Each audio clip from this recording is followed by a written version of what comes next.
එක්තරා සාමකාමී ගමක මහදැනමුත්තා සහ ඔහුගේ ගෝලයන් 5 දෙනා ප්‍රසිද්ධව සිටියේ සරල ගැටලු සඳහා නිතරම අමුතු විසඳුම් ලබා දීම නිසායි. දිනක් ගමේ ගම්මුලාදෑනියා පැමිණිලි කළේ ඔහුගේ වටිනා පොල් ගෙඩියක් නැති වී ඇති බවයි. ඒ ගැන සොයා බැලීමට මහදැනමුත්තා ඉදිරිපත් විය. මහදැනමුත්තා අපූරු සැලැස්මක් ඉදිරිපත් කළේය.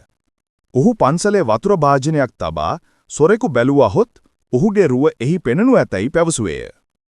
ගෝලයන් එකිනෙකා බගින් වතුර භාජනය දෙස බලන විට පොල් බෑමුණා හඬමින් එතනින් දිව ගියේය. ඔහු සිතුවේ එම උපක්‍රමය සැබවින්ම ක්‍රියාත්මක වූ බවයි. පොල් බෑමුණා වැරද්ද පිළිගෙන නැවට කිසිදා සොරකම් නොකරන බවට පොරොන්දු වූ අතර මහදැනමුත්තා නැවත වතාවක් වීරයෙක් බවට පත් වුණා.